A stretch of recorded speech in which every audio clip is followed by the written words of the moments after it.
Hey, what's up? I'm Janet Varney. I play this young lady right here on The Legend of Korra, and you are watching Syfy Autograph Hunters.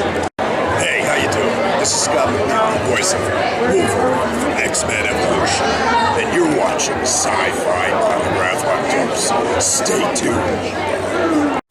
Hey everyone, Bill here and Logan, and we are of course the Syfy Autograph Hunters. Today we're here at Tampa, Florida. We're for a convention called MetroCon, and we are with the awesome and talented voice actor Phil Lamarr. How you doing, sir? Good, man. How are you? Good, good. Thank you so much for coming. And thank you for having the interview with us. Oh, sure. First question is, obviously, Star Wars: The Clone Wars. You were very well known for the voice of Kit Fisto. Yes. As well as Bail Organa, excuse me. On The Clone Wars, you voiced those two characters. Mm-hmm. Are there any episodes in particular that are your favorites that include those two characters? For example, Kit Fisto's introduction was in Season 1, Lair of Grievous. Right. There was actually also the beginning of Season 4, Yes. where we had the water episode. I mean, that was definitely the biggest Kit Fisto episode. Mm-hmm. But Lair of Grievous was, in some ways, more fun to play just because there was so much more menace, so much more, drama to it. Yeah. The other one was big war, shark people. Mm-hmm. But what was interesting though was the fact that we got to see Kit Fisto, like underwater again, like what they did with the micro series. Right. Only better. Only better. 3 episodes. Especially because we had your voice talent with it. Yeah. Did he have a voice in the micro series? No, he didn't say a word. He did not. He only spoke one line, and it was in Volume 2, and they were all like in the Jedi Temple. Interesting. Yeah, because I know in the movie, doesn't speak at all. Just smiles. And gets wasted. Instant. So bad.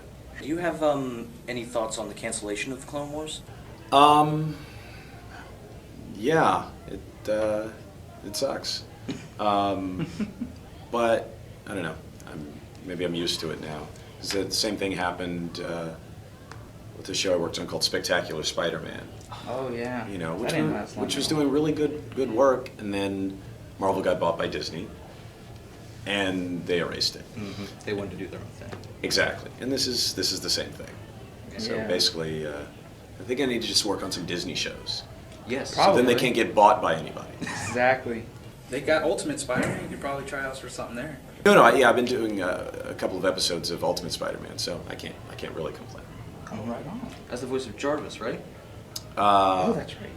I did Jarvis. Did Luke Cage's father, and then in the coming season, I've got a new character. Awesome. Very cool. We look forward to that. Yeah. So, do you consider yourself a fan of some of the shows you've worked on? You're one of us, right? One of the fanboys. Yeah. I mean, I'm a huge comic book reader from way back, so all of that stuff is definitely in my wheelhouse. So, what other voice actors inspired you, or did you watch as a kid and thought, I want to do that?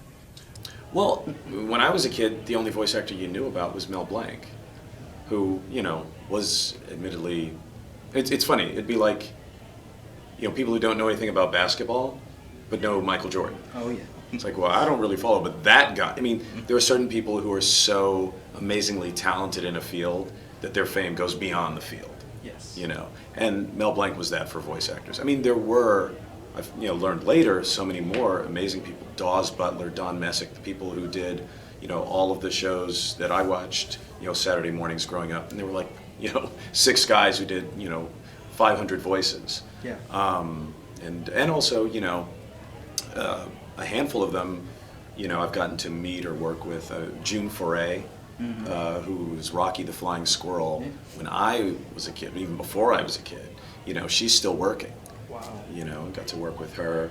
I mean, it's at the time there was just Mel Blanc who, it's not really something you like. It's like, oh, I'm going to be that. It's like, no. Like, you can't dream. It's like, again, the Michael Jordan thing. It's like, I'm going to be Michael Jordan. It's like, no, you're not. Yeah. You will watch. You will maybe even do things that remind you of Michael Jordan, but that's the best you can hope for. Sort of a good comparison, too. It's sort of like our generation with Jim Cummings. Jim Cummings has done everything for Disney, everything, and he's my idol because I'm also pursuing acting too. Yeah. And when We met him this year at Star Wars Weekends. He was It great. just- Yeah. No, Jim is amazing. And the thing is, he's got just an incredible range of talent. He can do characters, he can do announcing. I mean, I remember years ago when I first started getting into this, there was an engineer who was talking about Jim. It's like, and Jim was not doing character voices, or he was just doing straight announce, like, tonight on TNT, but, you know, something like that. And he said, his voice has a certain quality. You can play music or explosions or whatever you want behind it. You can still hear what he's saying. Yeah. You know. Plus, he can act. He's funny. He can sing. He can sing in character. Yeah. He's incredible. Yes, definitely. He's awesome. Between the roles of Static Shock, Green Lantern, John Stewart, Kit Fisto, Samurai Jack, and all the other great characters you voiced, which were more complicated for you to perform, and why? Which characters were complicated? You know, kind of hard for you to maybe, you know, pick To- off to- from the script onto cartoon itself. Well, it's funny because all the ones you mentioned are from really, really good shows, really well-written stuff. So what's hard is doing stuff that's bad. Oh, I'm sure. Good stuff is easy. Been there, done that. You know, I mean, there's always a challenge at the beginning, pinpointing a voice, pinpointing the character, but it's sort of a collaboration. You're working with the producers, the writers, the voice director. It's like, okay, well, what do you guys think you're looking for? And it's always a work in progress on a series. Like, well, we've written like one episode so far. We have an idea for where it's going to go, but they are also depending on the voice to sort of encapsulate things and let them hear the character. And visualize it, yeah. Yeah, well, sort of Yeah. oralize it. I don't know. Yeah. But I've talked to writers like, you know, once they find the voice that they're looking for, it becomes easier for them to write. It's like, okay, now I hear this guy talk when I'm typing, you know. And certainly for us, you know, you get a drawing of a character, and that adds one level. But then if you get a whole script, like, okay, I see emotionally where this guy can go, and that tells you, okay, well, if he never gets mad, then that's a certain kind of person. You know, that's maybe somebody who's going to have a real self-possessed sense, you know, to his voice and to his being. You know, and there's all these things, but then things change over the course. I personally don't feel like any voice is really set until probably second season. Wow, okay. And if you watch most animated shows, there's usually a certain amount of shift between the first couple of episodes and, you know, second, third season. Like, because writing changes. If you know, you've got one producer and he writes a character, you know, as very sort of, you know, flat and deadpan, but then all of a sudden they decide, oh, let's try some more comedy. Right. That's going to change the way you perform the character, and Right. eventually the voice will change. And now onto the weather report with Ollie Williams. How's the weather out there, Ollie? It's Tampa! That's awesome. Personally, for me as a voice actor, what is interesting to me is the fact that you're also a voice double for Hollywood actors like Chris Rock. So when did you discover that particular talent, and because of that talent, what opportunities has that brought to your career? Well, the first time I think I really performed an impression was in high school.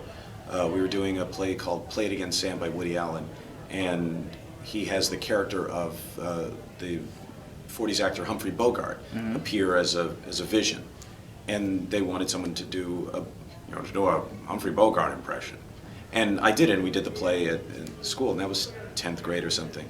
But yeah, I've always had an ear for accents and impressions, and there are, I think, a good handful of us in the the LA voiceover world who come at it from an impression angle. I know Maurice LaMarche used to do impressions in his stand-up act, and then there are some people who just have like fun, like Cree Summer just has a natural character voice. Yes. You know, Pamela Seagal has, a unique voice herself. And then, some people like Tara Strong sort of does both. She has like a really clear, unique voice, but she's also got a great ear, and she can, make that voice morph into other people's sounds.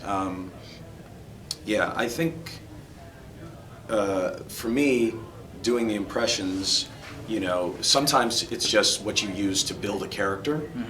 It's like, okay, well, they've written a character, and like, that sort of reminds me of this voice I heard or this person I know, and then you take that and then mix it with something else, speed it up or whatever, and create a new character. Or, sometimes you get cast like in the Clone Wars. They had Jimmy Smits doing the character of Bail Organa, and they wanted the animated version to, sound the same. So, then of course you start doing Jimmy Smits' impression. I am a senator in the Royal Senate, and that's what you get, cast for. It's an interesting question. What is the weirdest thing a fan has ever made you sign for them as autographs? Body parts? I mean, No, I don't get that much. Probably a couple of people have come up with Manwich cans. Manwich cans. Yeah, because my character Hermes in the show Futurama has a line, "My Manwich!" What? And so somebody thought that was funny. I don't know what they plan to do with it. but yeah, That's interesting. Okay. That's interesting. Well, that's pretty good. Yeah, I think we've summed it all up.